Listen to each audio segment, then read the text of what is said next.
পৰ্যটনস্থলীলৈ পৰ্যবেক্ষিত হোৱা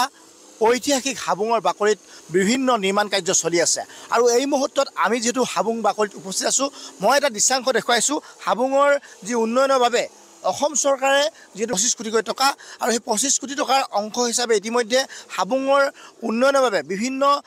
পদপথ সমান্তৰালভাৱে ইয়াতে চৌপাশে যি আচলতে মূল পকীপথ নিৰ্মাণৰ কাম ইতিমধ্যে চলি আছে সমান্তৰালভাৱে ইয়াতে এটা পৰ্যটকৰ আৱাসগৃহ পৰ্যটকৰ সেই অতিথিশালা এটা নিৰ্মাণ হৈ আছে আৰু এটা কথা উল্লেখ কৰিব লাগিব যে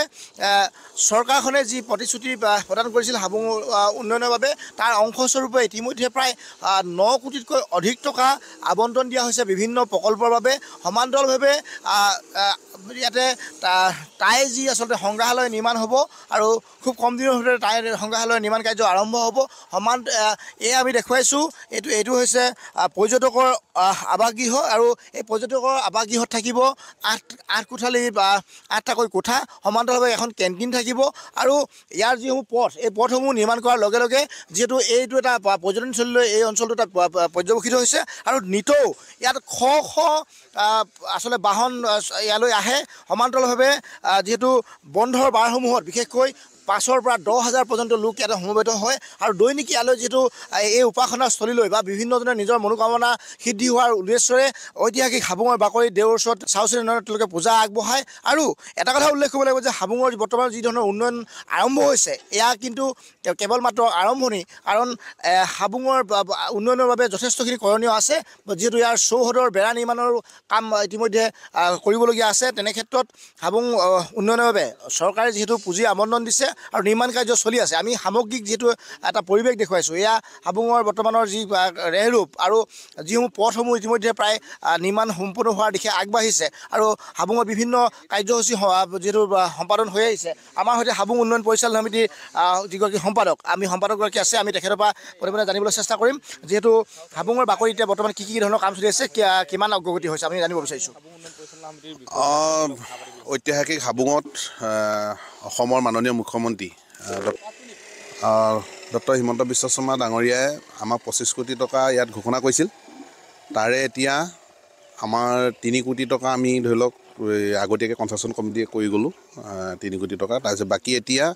9 কোটি 15 লাখ টকা চৰকাৰে দিছে কিন্তু এতিয়া ঠিকাদাৰবিলাকে 10% বিল'কে টেণ্ডাৰবিলাক মাৰি আমাৰ এতিয়া 7 কোটি 99 লাখ টকা কাম হ'ব মানে এতিয়া বৰ্তমান বনি আছে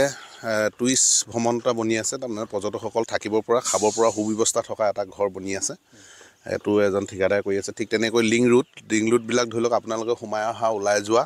এনেকুৱা ধৰণৰ ৰাস্তা পদূলিখিনি কাম চলি আছে সেই তাততো সেই এজন ঠিকাদাৰে কাম কৰি আছে ঠিক তেনেকৈ পাথৱে আছিল কিন্তু কামবোৰ আমি এতিয়া অলপ লিং ৰোডৰ আগতে কৰি দিছোঁ তাৰমানে সেইটো এটা কাম চলি আছে পাথৱেবিলাক নহ'লে মৈদামলৈ যোৱা পুখুৰীলৈ যোৱা বা চাউচেনেনলৈ যোৱা বা এনেকৈ ধৰি লওক পাৰ্কলৈ যাব পাৰ্ক এখনো হ'ব সেই পাৰ্কখনলৈ যোৱা এনেকুৱা ধৰণৰ ৰাস্তাবিলাক বনি আছে সেইখিনি বনি আছে আৰু অহা 14 ফেব্ৰুৱাৰী তাৰিখে মাননীয় অসমৰ শিক্ষামন্ত্ৰী তথা সাংস্কৃতিক মন্ত্ৰী বিমল বৰা ৰণোজ পেগু প্ৰধান বৰুৱা ডাঙৰীয়াই টাই মিউজিয়ামটো যিটো আমাৰ টাই সংগ্ৰহালয় এটা আমাৰ ইয়াত দিছে 3 কোটি 64 লাখ টকা আছিল কিন্তু 10% বিল' মাৰি 3 কোটি 1 লাখ হৈছে আৰু তাতে আধা আহিলা কৰিব সেইখিনি কাম হৈ আছে আৰু নতুনকৈ প্ৰজেক্ট গৈ আছে টাই ৰিচাৰ্চ চেণ্টাৰ এণ্ড লাইব্ৰেৰী অহা বছৰ আমি এপ্ৰিল মে মাহত আমি পাম তাৰ লগে লগে থাকি গ'ল মৈদামটো আৰু হৰধোৱা পুখুৰীটো আৰু আছে এথেনিক ভিলেজখন পৰ্যটন বিভাগক দিছে তেওঁলোকে সেইখিনি এষ্টিমেট বনাইছে আৰু এটা প্ৰজেক্ট আছে আমাৰ যিবিলাক সৰু সৰু চাহ বাগানবিলাক আছে হাতক ধুনীয়াকৈ সজাবৰ কাৰণে চাহ টুৰিজিম তাৰমানে টুৰিজিমত ভৰাই পেলাই তাত এটা অতিথি থাকিব পৰা এনেকুৱা ধৰণৰ এটা প্ৰজেক্ট গৈ আছে কিন্তু কিমান টকা হয় নাজানো হয়তো 25 কোটিৰ ওপৰতো হ'ব পাৰে তেওঁলোকে এনেই 100 কোটি টকা হিচাপত ধৰি আছে 26 চনৰ আগে হয়তো কাম কমপ্লিট নহ'ব পাৰে কিন্তু 26 চনৰ আগে মানে 100 কোটি টকা প্ৰজেক্টৰ ইয়াত দিয়া কথা ঘোষণা কৰি থৈছে বা আমাৰ লগত ব্যক্তিগতভাৱে কথা পাতিছে কেতিয়ালৈ এইবিলাক সম্পূৰ্ণ হোৱাৰ সম্ভাৱনা আছে কেতিয়ালৈ মানে এতিয়া ধৰক আপুনি কাম এতিয়াতো বাৰিষা আহিলে কামবিলাক অলপ লেজি হ'ব ধৰি লওক এপ্ৰিল মে মানৰ পৰা আকৌ পুনৰ গতিৰে চলিব 26-27 তেওঁলোকে এতিয়া যিখিনি এথেনিক ভিলেজ সেইখিনি সম্পূৰ্ণ তেওঁলোকৰ নিজৰ নেতৃত্বত চলিব আমি কমিটিয়ে ধৰি লওক চোৱা মেলাহে কৰিম বাকী তেওঁলোকে এতিয়া 26ৰ আগততো শেষ কৰিব নোৱাৰিব ধৰি লওক 28-29 মানত কমপ্লিট হ'ব লাগে গোটেইসমূহ কাম পৰ্যটক আকৰ্ষণীয় হ'ব কিন্তু তাতে এটা আমাৰ যিসকল গ্ৰাম্য পৰ্যটক আছে গ্ৰাম্য পৰ্যটকসকলক অকণমান কিছুমান কথা জানিবলগীয়া আছে কৰিবলগীয়া আছে আমি ধৰি লওক আমি নিজে আমি ইয়ালৈ অহাৰ লগতে বেলেগ টুৰিষ্টবিলাক বাহিৰৰ যিবিলাক টুৰিষ্ট আহিব পৰ্যটক আহিব তেওঁলোকক আমি একদম মানে বিউটিফিকেশ্যন কৰি ৰাখিবলৈ হ'লে আমি নিজে সংযম হ'ব লাগে আপোনালোকে চাব আমি সপ্তাহত বা 3 দিনৰ মূৰে 4 দিনৰ মূৰে চাফ চিকুণ কৰিবলগীয়া হয় ইমানে আৱৰ্জনা কৰে মানে এতিয়া টুৰিষ্টবিলাক সেইবিলাকৰ কাৰণে কিছুমান এটা মানে আমি কথা শুনিবলগীয়া হয় বাহিৰৰ টুৰিষ্টবিলাকৰ কাৰণে গতিকে আপোনালোকৰ মাধ্যমৰ যোগেদি আমাৰ যিবিলাক আমাৰ গাঁৱৰ যিবিলাক ধৰি লওক আমাৰ যি শুভাকাংক্ষী আছে যিসকলে ইয়াত পূজা পাৰ্বণ দিবলৈ আহে বা যিসকলে চাবলৈ আহে গ্ৰাম্য পৰ্যটকসকললৈ এটা অনুৰোধ যাতে আমি ডাষ্টবিন য'ত ব্যৱস্থা কৰিছোঁ ডাষ্টবিন পকা ডাষ্টবিন বন উঠি গৈছেগৈ কিন্তু তাত যাব নেপেলায় এতিয়া আমি প্লাষ্টিক ডাষ্টবিন দিয়া ব্যৱস্থা কৰিছোঁ তাত যাতে জাবৰ চাবৰ পেলাই আহিবলগীয়া যিবিলাক টুৰিষ্ট বাহিৰা এতিয়া ব্ৰহ্মদেশ আমি ধৰি লওক থাইলেণ্ড ম্যানমাৰৰ পৰা মানুহবিলাক আহিছে সেইবিলাকতো আমি এনেকুৱা ধৰণৰ পৰিৱেশ দেখালে নহ'ব গতিকে আমি এই পৰিৱেশটো ভাল কৰিবৰ কাৰণে আপোনালোকৰ সহযোগিতাৰ লগতে গোটেই ৰাইজসকল আমি সহযোগিতা বিচাৰিছোঁ কিন্তু বাহিৰত 285 বিঘা যিটো মানে বাউণ্ডাৰী 285 বিঘা বাউণ্ডাৰীটোৰ কাৰণে এটা প্ৰজেক্ট চলি আছে PWDত এইটো ভাৰত চৰকাৰৰ যিটো আলোচনাপন্থী যিসকলে আলোচনাপন্থী আছিল আমাৰ আলফা আলোচনাপন্থীসকল তেওঁলোকৰ তাত 500 কিমান কোটি টকা দিছিল তাত সেইটো সোমাই আছে এণ্টিকুইটি মিউজিয়াম আৰু সেইটো যিটো 285 বিঘা বাউণ্ডাৰীটো গতিকে এইখিনিও আমি ভাবিছোঁ 2028 চন মানত সম্পূৰ্ণ হ'ব লাগে মানে এইখিনি তাতো আমি আশাবাদী আৰু আমি সহযোগিতা পূৰ্ণ যুদ্ধগতি পৰাই আমি কাম কৰি আছোঁ আৰু এটা কথা আপুনি চাব আমি এতিয়া এই ছিজনকেইটাত আমি যেতিয়া জানুৱাৰী আৰু ফেব্ৰুৱাৰী এইকেইটা ছিজনত মানে বহুত মানুহ আছে আপোনালোকে আগতো এইবিলাক আহিছে ধৰি লওক এপ্ৰিল মে' মানৰ পৰা মানুহবিলাক কমি যায় আৰু ডিচেম্বৰ জানুৱাৰী ফেব্ৰুৱাৰী এই মাৰ্চ এইকেইটা দিনত পূৰা বহাগলৈকে পূৰা মানুহ থাকে এইবাৰ অলপ বেছি হৈছে এইবাৰ ধৰি লওক এতিয়া আমি যোৱা যিটো সপ্তাহত দেওবাৰ আটাইতকৈ বেছি হৈছে মানে ধৰি লওক এই বেছি হৈছে মানে বেছি হোৱা এইটোৱে কথা আমি প্ৰচাৰ আৰু প্ৰসাৰ আপোনালোকৰ মাধ্যমৰ যোগেদি যে আমি ঐতিহাসিক হাবুংখন বিশ্ব দৰবাৰত প্ৰতিষ্ঠিত কৰিব বিচাৰিছোঁ যে সকলো জাতি জনগোষ্ঠীৰ মিলনৰ ভূমিৰ লগতে এটা সকলো ধৰ্মাৱলম্বী মানুহৰ এটা পৰিৱেশ আমি ৰচনা কৰিব বিচাৰোঁ যিটো প্ৰচাৰৰ প্ৰসাৰৰ কাৰণে মানুহবিলাক বেছি হৈ আছে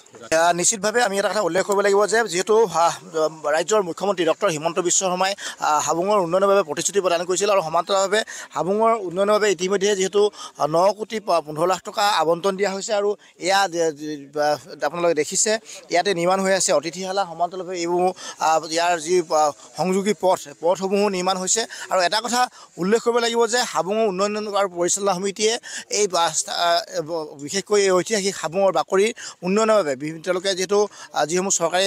পুঁজি আবণ্টন দিছে সঁচা কিন্তু যিসকল পৰ্যটক আহিছে যিসকল স্থানীয় হওক বা আচলতে দেশীয় পৰ্যটকে হওক অথবা বিদেশী পৰ্যটকে হওক এই আগমন ঘটিছে কিন্তু দেশীয় পৰ্যটকসকলে বিশেষকৈ ৰাজ্যৰ যি বিভিন্ন প্ৰান্তৰ পৰা যিসকল পৰ্যটক আহে